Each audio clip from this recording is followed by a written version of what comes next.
എല്ലാ കൂട്ടുകാർക്കും അഡ്രീസ് വേൾഡിലേക്ക് സ്വാഗതം. ഇന്ന് ഞാൻ കുക്കിംഗ് വീഡിയോ ഒന്നും ആയിട്ടല്ല വന്നിരിക്കുന്നത്. ഞാനിന്ന് ഹോസ്പിറ്റലിൽ പോയിരിക്കുകയായിരുന്നു. അതുകൊണ്ട് എനിക്കൊന്നും കുക്ക് ചെയ്യുന്ന വീഡിയോ ഒന്നും എടുക്കാൻ പറ്റിയില്ല. അപ്പോൾ ഞാൻ ഓർത്തെന്നാൽ വീട്ടിലെ കുറച്ച് വിശേഷങ്ങളൊക്കെ കാണിച്ചേക്കാമെന്ന് വിചാരിച്ചു. അങ്ങനെയാണ് ഞാനിപ്പോൾ ഇതിങ്ങനെ ചെയ്യാനുള്ള കാരണം കേട്ടോ. എൻ്റെ വീഡിയോ ഇഷ്ടമായാലൊന്ന് സബ്സ്ക്രൈബ് ചെയ്ത് സപ്പോർട്ട് ചെയ്യണേ. അപ്പം ഞാൻ ഹോസ്പിറ്റലിൽ പോയിട്ട് ഞങ്ങൾ നേരെ പോകുന്ന വഴിക്ക് ഞങ്ങളൊരു റെസ്റ്റോറൻറ്റിൽ കയറി. ഇത് മയിലാടി എന്ന് പറയുന്നൊരു സ്ഥലമാണ്. കങ്ങഴ മയിലാടി കറുകച്ചാൽ പോകുന്ന വഴിയാണ്. ഇവിടെ കയറി ഞങ്ങൾ രാവിലത്തേക്ക് കഴിക്കാനുള്ള ഫുഡൊക്കെ വാങ്ങി. പൊറോട്ടയും ബീഫ് കറിയും വാങ്ങി. നെയ്ബർഹുഡ് എന്നാണ് ഈ ഹോട്ടലിൻ്റെ പേര്. നല്ല ഫുഡൊക്കെ നല്ല അടിപൊളിയാണ് കേട്ടോ. ഞങ്ങൾ മിക്കവാറും ഇവിടെ നിന്നൊക്കെ വാങ്ങിക്കാറുള്ളതാണ്. അപ്പം ഞങ്ങൾ ഇവിടുന്ന് ഫുഡൊക്കെ വാങ്ങിയിട്ടാണ് വീട്ടിലേക്ക് പോയത്. വീട്ടിൽ ചെന്ന് വെച്ചിരുന്നാണ് ഞങ്ങൾ കഴിച്ചത് കേട്ടോ. നല്ല അടിപൊളി ഫുഡാണ് ഇവിടുത്തെ ഫുഡ്. പിന്നെ ഞങ്ങൾ നേരെ വീട്ടിൽ വന്നു. പിന്നെ വീട്ടിൽ എനിക്ക് ഒരുപാട് ജോലി ഉണ്ടായിരുന്നു ചെയ്യാനായിട്ട്. എൻ്റെ വാഷിംഗ് മെഷീൻ ആണെങ്കിൽ സ്ട്രൈക്കാണ്. എനിക്ക് പണി തന്നു വെച്ചിരിക്കുക. അതുകൊണ്ട് തന്നെ എനിക്ക് അലക്കാൻ ഒരുപാടുണ്ടായിരുന്നു. അപ്പോൾ അതുകൊണ്ട് എന്നാൽ ഇന്നങ്ങ് അലക്കിയേക്കാമെന്ന് വെച്ചു. അപ്പോൾ എനിക്കിവിടെ ഒരു ചെറിയ മാവ് നിൽപ്പുണ്ട്. ഇത് നമ്മൾ മാങ്ങ വാങ്ങിച്ച സമയത്ത് ഇതുപോലെ ചെറുതായിട്ട് ഞാനൊന്ന് കിളിപ്പിച്ചെടുത്തതാണ്. അത് ഇപ്പോൾ ഒരു 6-7 വർഷമായി ഈ മാവ് കിളുത്തിട്ട്. കഴിഞ്ഞ വർഷം 3 മാങ്ങ ഉണ്ടായേ. അത് നല്ല സ്വാദുള്ള മാങ്ങ, മൂവാണ്ടൻ മാങ്ങയാണ്. പക്ഷേ ഈ പ്രാവശ്യം ഇത് നന്നായി പൂത്തിട്ടുണ്ട്. നന്നായിട്ട് മാങ്ങ പിടിച്ചിട്ടുണ്ട്. അപ്പോൾ ഇത് പഴുത്ത് കഴിയുമ്പോൾ നല്ല സ്വാദാണ് ഇത് കഴിക്കാനായിട്ട്. മൂവാണ്ടൻ മാങ്ങ പഴുത്ത് കഴിഞ്ഞാൽ നല്ലതാണ്. പിന്നെ ഇതുപോലെ തന്നെ വേറൊരു മാവും കൂടെ എനിക്കുണ്ട്.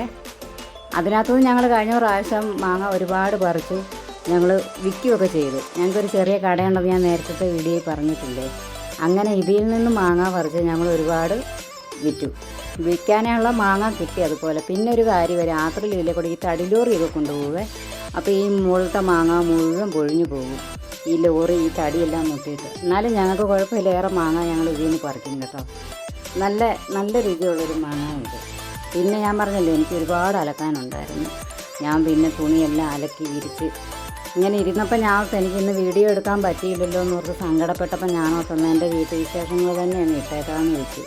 അങ്ങനെയാണ് ഞാൻ ഇതൊക്കെ കാണിക്കുന്നത് കേട്ടോ. ഹോസ്പിറ്റലിൻ്റെയൊക്കെ വീഡിയോ ഞാൻ എടുത്താൽ അത് ഇടാൻ പറ്റുമോ എന്ന് എനിക്കറിയാൻ മേലാത്തതുകൊണ്ട് ഞാനത് ഇട്ടില്ല.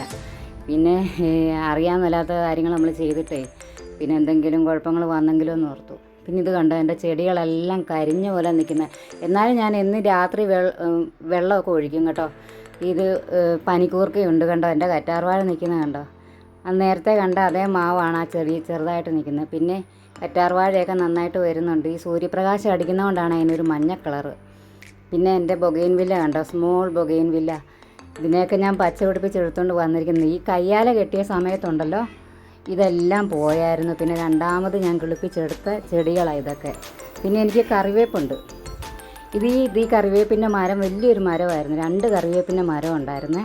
അതിൽ ഈ കയ്യാല കെട്ടാൻ നേരം ഞങ്ങൾ ആ മരം വെട്ടിക്കഴിഞ്ഞാൽ അതിൻ്റെ വേരിൽ നിന്നും കിളുത്ത് വന്നിരിക്കുന്ന ഈ തൈകളാണ് ഇതെല്ലാം. നല്ല ഫ്രഷ് ആയിട്ടാണ് നിൽക്കുന്നത്. എല്ലാവരും എന്നോട് ഈ വഴിയെ പോകുന്നവരൊക്കെ ചോദിക്കും, ചേച്ചി ഇതിനെന്താ വളം ഇടുന്നതെന്നൊക്കെ. ആ കൂട്ടുകാരോട് ഞാൻ പ്രത്യേകിച്ച് ഒരു വളവും ഇതിന് ചേർക്കുന്നില്ല. ഇതിന് ഞാൻ എന്താ ചെയ്യുന്നത് വെച്ചാൽ, നമ്മൾ രാത്രിയിൽ കഞ്ഞി വെക്കുന്ന കഞ്ഞിവെള്ളം ഉണ്ടല്ലോ, ആ കഞ്ഞിവെള്ളം രാവിലെ നമ്മൾ പാത്രമൊക്കെ തേച്ച് മെഴുക്കുന്ന സമയത്ത് വരുന്ന ആ കഞ്ഞിവെള്ളം കുറച്ച് വെള്ളവും കൂടെ ഒഴിച്ച് നീട്ടി ഇതിൻ്റെ ചുവട്ടിലങ്ങ് ഒഴിക്കും. പിന്നെ നമ്മൾ മീൻ വെട്ടുന്ന വെള്ളവും ഇറച്ചി കഴുകുന്ന വെള്ളമൊക്കെ ഒഴിച്ചാൽ നല്ലതാണ്. ഇത് നന്നായിട്ട് വളരാനായിട്ട് കരിയാപ്പിന് ഏറ്റവും നല്ല വളമാണ് ഈ മീൻ വെട്ടുന്ന വെള്ളം, പിന്നെ ഇറച്ചി കഴുകുന്ന വെള്ളം, പിന്നെ ഈ കഞ്ഞിവെള്ളം. പിന്നെ എല്ലാവരും പറയുന്നേക്കാം നാരങ്ങ നീര് വെള്ളത്തിൽ ഡൈല്യൂട്ട് ചെയ്തിട്ട് ഒഴിച്ചാൽ കരിയാപ്പ് നന്നായി വളരും എന്ന്. ഞാൻ ഇതുവരെ ചെയ്തിട്ടില്ല.